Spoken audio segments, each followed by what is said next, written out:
Welcome back to Ink and Impact Podcast Lilies. If you joined us for the first part, for part 1, you know we asked the big question: who do you trust? In part 2 of my conversation with Brandye, we're exploring the moments where trust becomes more than a word. It becomes a lifeline. We're talking about the kind of faith that flips outcomes and leaves no room for coincidence. Ready to dive deeper? Let's get into it.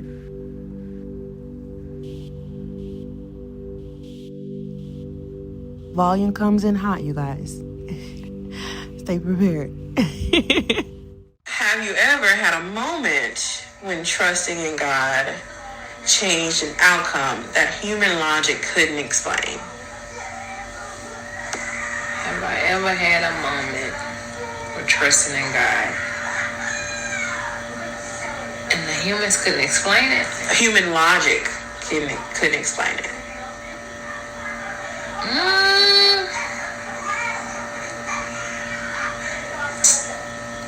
I don't know, because I could say... You have a spiritual moment? Have you ever had like a moment where you just literally, like, he works in mysterious ways, because I have many that I literally just realized. Okay, so go ahead and give me one of yours and let me see. How yeah. Right, yeah, let me bop off of yours. Let me see. And this is a personal one. Okay. Years ago when I was living with Granny, in Granny's house. Okay. Not with Gray, but when she had passed away, when I was dealing with, that name does not deserve to be spoken. Oh, okay, I'm sorry. What's the name? What is that show called? The Devil. Okay, when the devil was there. Okay. And then, he left for a little while. I was there by myself, and I did not have any money.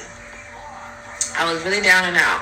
I got a testimony on there. Go ahead. I needed money to get my the lights to stay on, and I didn't know how to do it. And I was selling pretty much all the things I could out of the shed on OfferUp and stuff. When the OfferUp was pretty like big, and a guy came and I was offering him it was like a machine, like a cutter or something. And I was about to give it to him, and he was just like, here. He gave me, I think it's $75 for it. Just gave me the money. Oh. And he was like, here. And I was like, you don't want the thing? He was like, no, I just think you needed it. Oh.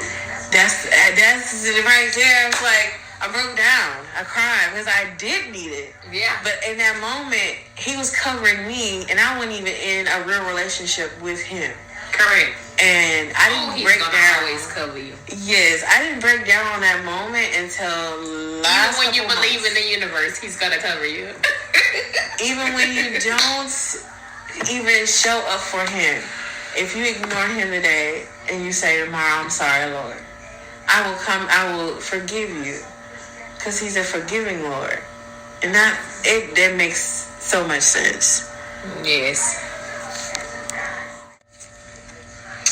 Okay. So you told me your story. And if you really think about it, those are really testimonies. Yeah. Because I can tell you my testimony. When I first started back going to school, when I first started back school, I was paying for my classes.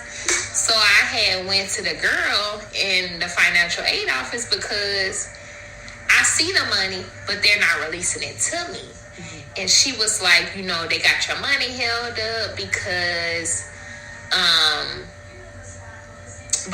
they don't think you're serious about taking these classes. So they're going to hold your financial aid until they see that you're serious. She said, you're going to have to pay for your classes. So I was like, at first I was going to tell guy, I'm praying for this, and they want me to pay for these classes. Then my husband's like, girl, pay for them classes. Like, damn, come on. So I paid for these classes. I paid for like 6 classes. And so my prayer partner that I talked to in the morning, she was like, what's going on with school? And I said, school is going fine. I'm just taking the classes slowly because I'm paying for them out of my pocket. She was like, reach out to financial aid, see what you need to go ahead and get financial aid.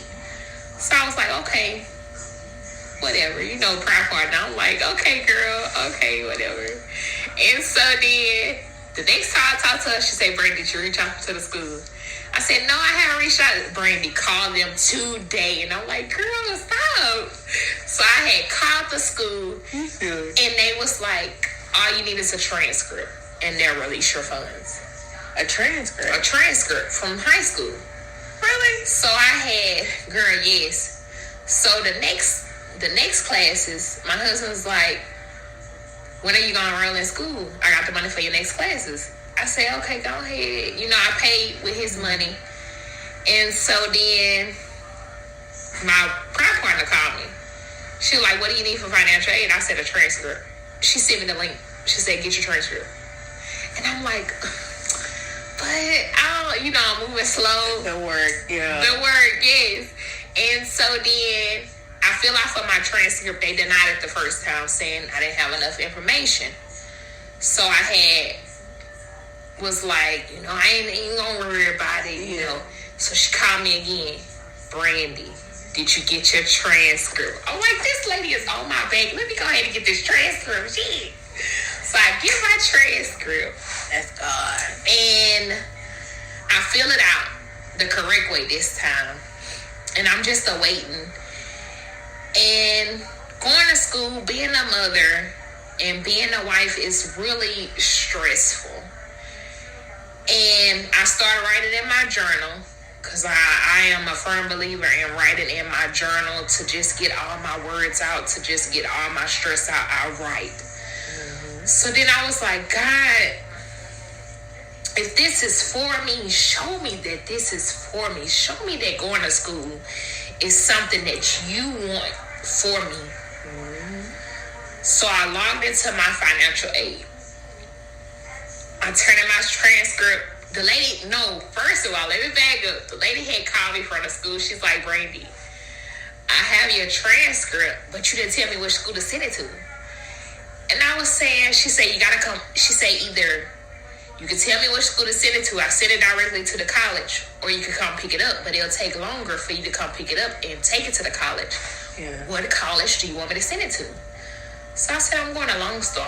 She said, I'm going to print it out, leave it here, and I'm going to send it to Lone Star. I said, oh, okay. You think that's going to work? She said, that's going to work. So I had prayed to God that night. I was like, God, please just show me that this is for me.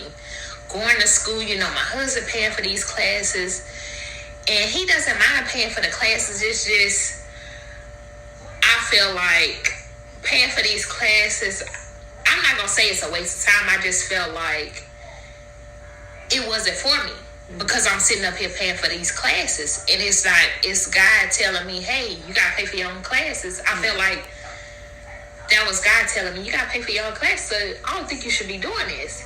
So then I logged into my financial aid.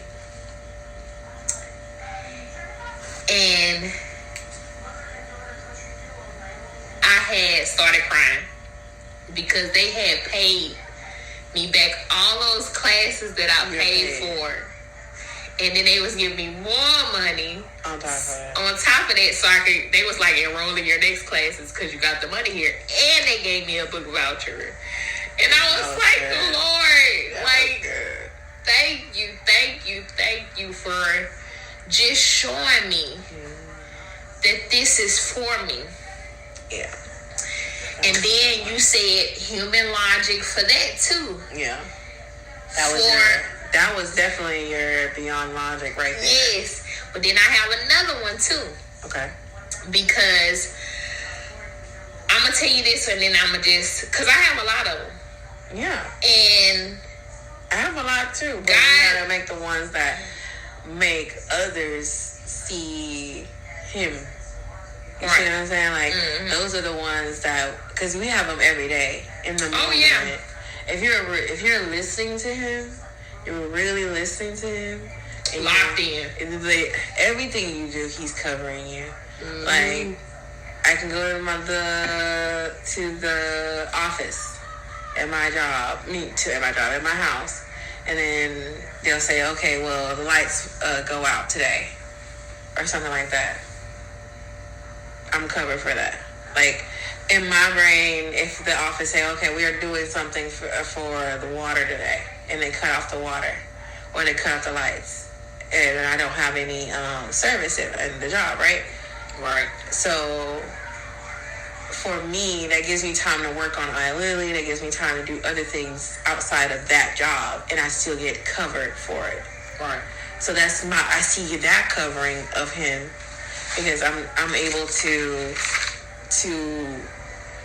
get two things done and still not lose the income that I need to be able to sustain where I'm living, to be able to get his word in. You see what I'm saying? Like, everything's going back to him. Right. You know, and if I keep going into the word and understanding like what he's trying to tell me and what I need to get out there, then I'm like locked in, like listening, like hard, you know? So it's like anything you do, you can see it, you know? And that's what I feel like when you say you have many, we want to, for all of your testimonies, we could be here for hours, for days. Yeah. Because it's been all of our life. Right. It's only when you acknowledge it, though. Right. It doesn't make sense. And that's why I feel as though people who say that they only believe in the universe, they're not self-aware in the things that he's covering for. Because a guy, he got in an accident, he was a football player. It was a movie like that, in my scenario. He didn't see the covering that God gave him, but he saw only the bad in it. Right. And it kind of gave a negative taste to him about who God was. Right. Because when he was younger, he was speeding recklessly and got in a car accident. And instead of the car jumping the curb, the car ended up hitting like a rock and like kind of like hitting, like deterring him out of the car, but in a way that he only got an issue with his knee or ankle or something. Right. And you could have died. You could have died, right. And he said, literally, the movie was like a God relationship with him talking to God, and he was saying, you could have died right there, but I gave you the ability to get a sprained ankle or something like that, to give you kind of like a little, you know, don't do that, you know? Remember the little boy off of Pursuit of Happiness? And he was telling his dad the joke. And he said one day the man was in the middle of the ocean. And he was drowning. And he was like, a boat came by and was like, do you need any help? No, I'm going to wait on God. And then the second boat come and say, do you need any help? No, I'm going to wait on God. And then the man drowns and goes to heaven. And God, he's like, God, why did you save me? He said, I said you both, you idiot. I love it. That was the best one, yes. That is how we trust him. Yes. Okay. So we had a lot to cram into 15 minutes. So I think our segment is more than likely going to be 2 episodes for the podcast. So for this one, this is only testimony. And that's where we're closed. Out for part 2 of the series. We've shared our reflections and testimonies. Those moments where God came through in ways logic could never explain. If this spoke to you, stay tuned for part 3, where we'll take the conversation even deeper. Until then, keep trusting His way over yours and let your faith lead the way. See you next time, lilies.